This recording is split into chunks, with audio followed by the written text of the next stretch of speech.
Hello बच्चों, स्वागत है आपका अपने YouTube channel topper tricks academy में। तो हम लोग पढ़ेंगे इस वीडियो में क्लास 8th साइंस के 8th लेसन का क्वेश्चन आंसर। तो यह इस पार्ट को हम लोग पिछले वीडियो में बहुत ही बेहतरीन तरीके से समझ चुके हैं। बहुत ही अच्छा वीडियो हम आपको बता रहे हैं। यदि आप उस वीडियो को देख लेते हैं तो आप कोशिका के बारे में बहुत सारी जानकारियाँ आपको पता हो जाएंगे। तो आप लोग उस वीडियो को ज़रूर देखें। आपको एक आई बटन ऊपर दिखाई दे रही होगी, तो वहाँ आपको वीडियो मिल जाएगा।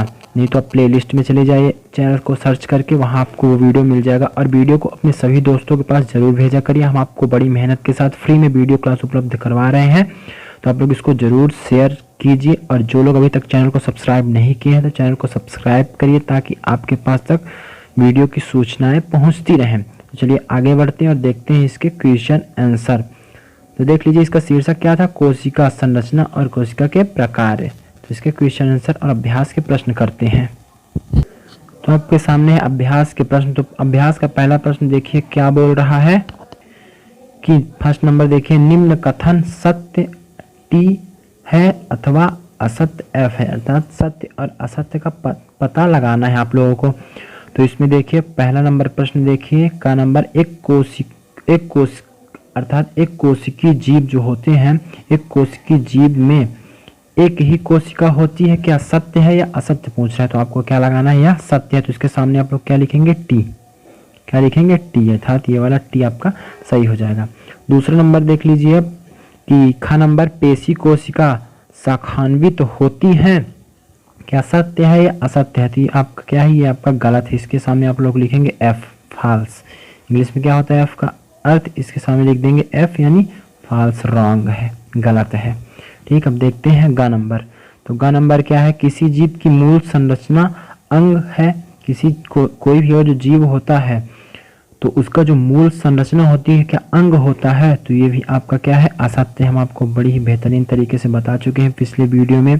क्लास 8th का डिटेल वीडियो जो था लेसन 8 का साइंस का, उसमें बहुत ही अच्छे तरीके से बताया है कि किसी भी जीव की मूलभूत संरचना क्या होती है, कोशिका होती है। तो ये आपका क्या अंग बोल रहा है ना, तो अंग नहीं होता, कोशिका होती है। ये भी आपका फॉल्स हो जाएगा, गलत हो जाएगा। तो आप लोग इसके सामने एफ लिख देंगे। ठीक, घ नंबर देखते हैं, फोर्थ नंबर, अमीबा की प्रकृति अनियमित होती है। सॉरी, अमीबा की आकृति जो होती है, प्रकृति बोल दिए थे थोड़ा सा, यहाँ क्या है, आकृति। तो अमीबा की आकृति जो होती है अनियमित होती है क्या, तो ये आपका होगा सत्य। यहाँ लिखेंगे आप लोग टी, ट्रू। ठीक, सत्य होगा तो इसके सामने लिख देंगे टी। अब बढ़ते हैं दूसरे नंबर प्रश्न की ओर। दूसरा नंबर प्रश्न बोल रहा है आपसे कि मानव तंत्रिका कोशिका का रेखांकित चित्र बनाइए। तंत्रिका कोशिकाओं द्वारा क्या कार्य किया जाता है उसको भी समझाइए। तो चलिए हम आपको एक चित्र दिखा रहे हैं, तो उसी तरह का चित्र आपको बनाना होगा। वही होती है तंत्रिका कोशिका। ये देखिए आपके बुक में ही दिया हुआ है, ये होती है आपकी तंत्रिका कोशिका का चित्र, जो सी नंबर है। इसी तरह की होती है आपकी तंत्रिका कोशिका। तो यही आपको बनाना होगा। ठीक, और आपको बगल में दिखाई दे रहा है, उसमें नामांकन भी किया गया है, नाम भी लिखा गया है। तो उसमें आप लोग लिख लीजिए उसका नाम भी, और इसका जो कार्य होता है, कार्य आप लोग कार्य में क्या लिखेंगे, देखिए कार्य में लिख लेंगे कि तंत्रिका कोशिका संदेश प्राप्त कर उसका स्थानांतरण करती है। अर्थात संदेश को प्राप्त करके शरीर के विभिन्न भागों से उसका स्थानांतरण उसको कहाँ तक लेके जाती है, ब्रेन तक लेके जाती है, और ब्रेन से शरीर तक लेकर जाती है, जिसके द्वारा यह शरीर में नियंत्रण तथा समन्वय करती है। तो ये क्या कार्य करती है, सूचनाओं का आदान प्रदान करती है, शरीर के एक स्थान से दूसरे स्थान तक पहुँचाती है। उम्मीद है आपको अच्छे समझ में आ रहा होगा। तो प्लीज़ वीडियो को ज़रूर शेयर कीजिए अपने व्हाट्सएप, फेसबुक, अपने दोस्तों के साथ, और चैनल को सब्सक्राइब करना ना भूलिए। तो बढ़ते हैं नेक्स्ट क्वेश्चन की ओर। अगला प्रश्न तीसरा नंबर है कि निम्न पर संक्षिप्त नोट लिखिए। तो टिप्पणी लिखना है जो नीचे दिया हुआ है उसमें। तो फर्स्ट नंबर का नंबर क्या है, देखिए का नंबर है कोशिका द्रव्य, और दूसरा का नंबर है कोशिका का केंद्रक। तो चलिए इसमें हम लोग देखते हैं कोशिका द्रव्य क्या होता है। तो देखिए प्यारे बच्चों, उत्तर कोशिका द्रव्य। कोशिका द्रव्य क्या होता है, यह एक जेली जैसा पदार्थ है जो कोशिका झिल्ली एवं कहाँ पाया जाता है, देखिए केंद्रक। क्या होता है, कोशिका झिल्ली और केंद्रक के बीच पाया जाता है। कोशिका के अन्य संघटक अथवा कोशिकांग, जो कोशिका के अंदर छोटे छोटे अंग होते हैं जो विभिन्न कार्य करते हैं, कोशिकांग कोशिका द्रव्य में ही पाए जाते हैं। आगे देखते हैं, यह क्या होता है, यह है छोटे छोटे जो अंग होते हैं, क्या होता है, माइटोकॉन्ड्रिया, गोल्गी काय, राइबोसोम इत्यादि छोटे छोटे जो अंग होते हैं कोशिका द्रव्य में ही पाए जाते हैं। आप ध्यान में रखिएगा। तो हम आपको थोड़ा समझा देते हैं कि इस तरह से एक होता है कोशिका, ठीक, और केंद्रक बीच में होता है, और केंद्रक के अलावा उसमें केंद्रक और कोशिका के बीच में कोशिका झिल्ली होती है, कोशिका के बाहर उसको क्या प्रदान करती है, उसको सुरक्षा, ठीक। तो उसके बीच में यहाँ एक जेली जैसा थोड़ा पदार्थ भरा होता है, तो उसी को बोलते हैं कोशिका द्रव्य बोलते हैं। इसी के अंदर विभिन्न कण छोटे छोटे होते हैं जो उसके कोशिकांग होते हैं जो विभिन्न कार्य करते हैं, ठीक है ना। तो आपको समझ में आ गया होगा। आप इसी को उत्तर को अपने नोट्स में लिख सकते हैं। अब देखते हैं ख नंबर क्या बोल रहा था, क्या पूछ रहा था कि कोशिका का केंद्रक क्या होता है।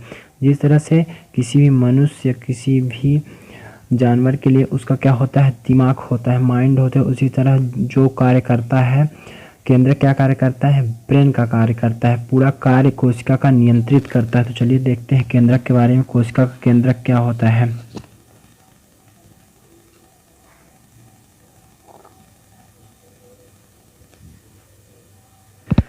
देखिए आपको इसी तरह से लिखना होगा, सजीव कोशिका का यह एक महत्वपूर्ण संघटक है।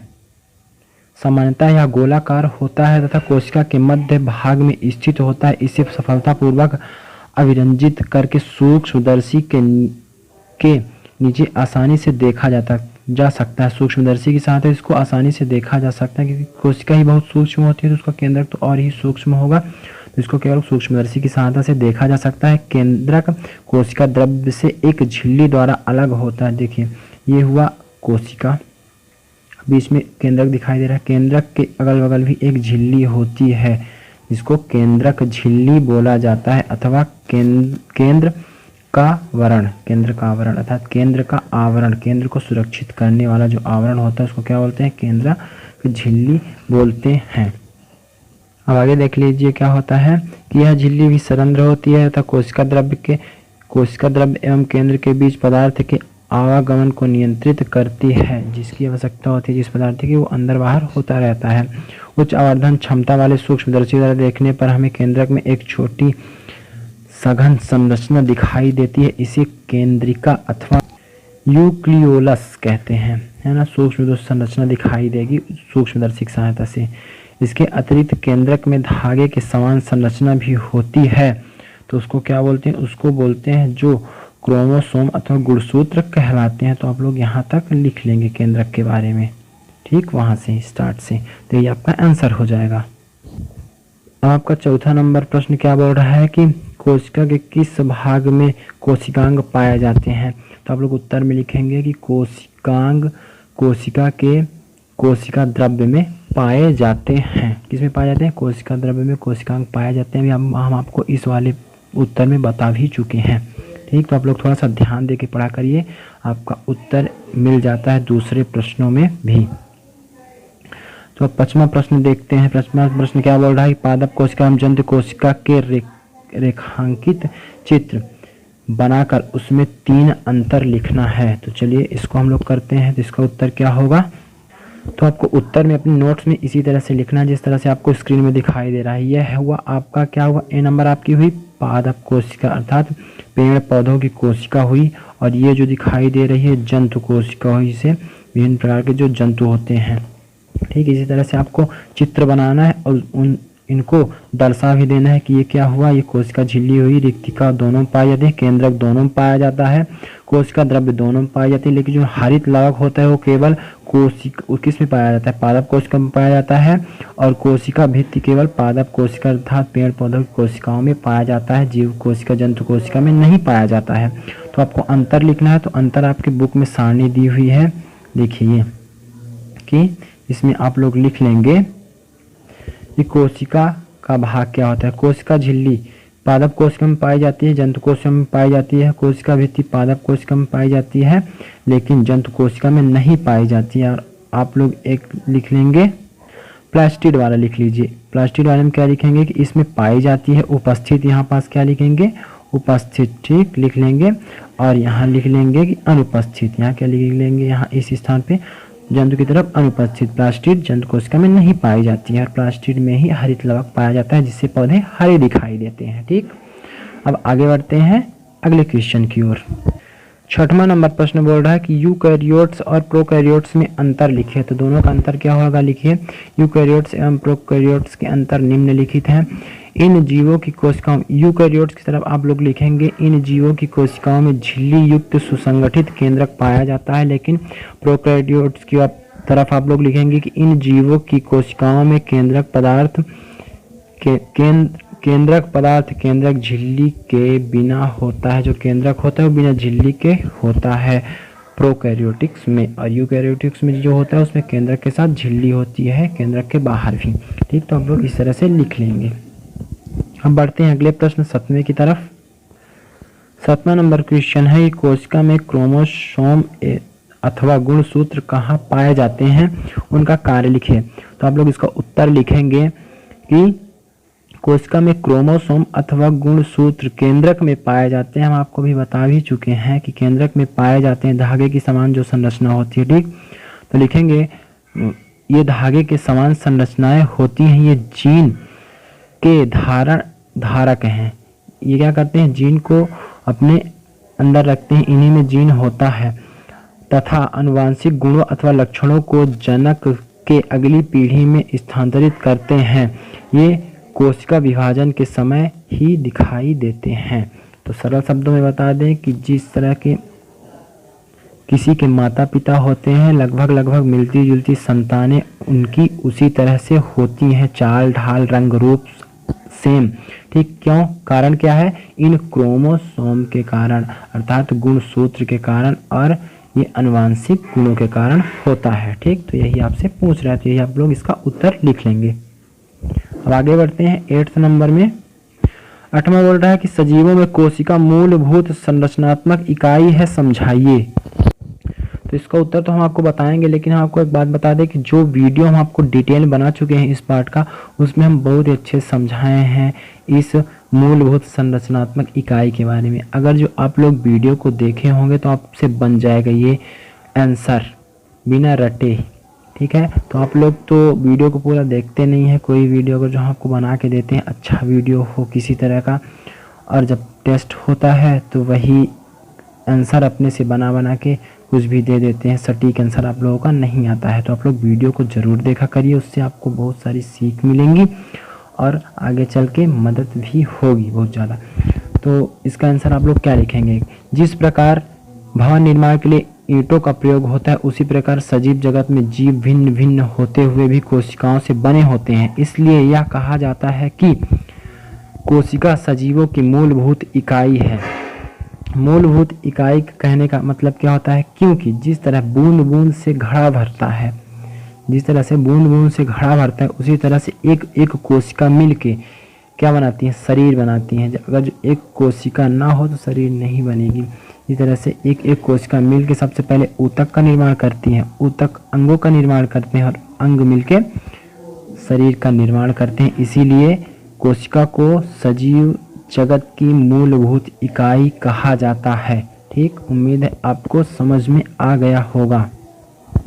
9वां नंबर प्रश्न देख लेते हैं। अब 9वां नंबर प्रश्न क्या बोल रहा है, बताइए कि क्लोरोप्लास्ट अथवा हरित लवक जो होता है केवल पादप कोशिकाओं में ही क्यों पाए जाते हैं, कारण बताइए। तो इसका उत्तर लिखेंगे आप, हरित लवक केवल पादप कोशिकाओं में इसलिए पाए जाते हैं क्योंकि ये सूर्य के प्रकाश की उपस्थिति में प्रकाश संश्लेषण की क्रिया की सहायता से अपना भोजन स्वयं बनाते हैं। कौन, पौधे अपना भोजन स्वयं बनाते हैं, किसकी सहायता से, प्रकाश संश्लेषण की सहायता से। जबकि जंतु अपने भोजन के लिए अन्य जंतुओं अथवा पौधों पर निर्भर रहते हैं। ठीक है, यही कारण है कि पादपों में क्लोरोप्लास्ट या हरित लवक पाया जाता है, ताकि वो अपना भोजन स्वयं बना सकें सूर्य के प्रकाश की उपस्थिति में, और क्या करते हैं, ऑक्सीजन भी रिलीज करते हैं, जिस कारण से मनुष्यों की जो श्वसन क्रिया होती है संपन्न होती है, जिसको जीवनदायिनी गैस भी बोला जाता है ऑक्सीजन को।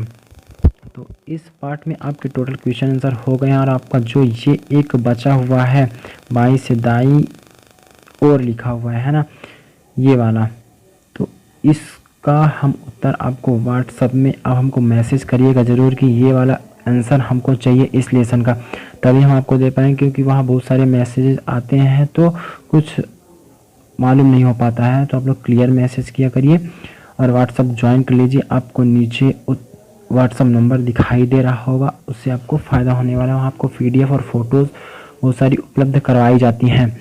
तो उम्मीद है आपको वीडियो अच्छा लगा होगा। तो इस वीडियो में इतना ही। आप लोग वीडियो को ज़रूर शेयर कीजिए। हम आपको बड़ी मेहनत से फ्री में वीडियो क्लास उपलब्ध करवा रहे हैं और चैनल को जो लोग अभी तक जब सब्सक्राइब नहीं किए हैं तो ज़रूर सब्सक्राइब करिए। आपको कोई भी पैसा नहीं लगने वाला सब्सक्राइब करने में, ठीक है। तो इस वीडियो में इतना ही। मिलते हैं नेक्स्ट वीडियो में। जय हिंद, जय भारत।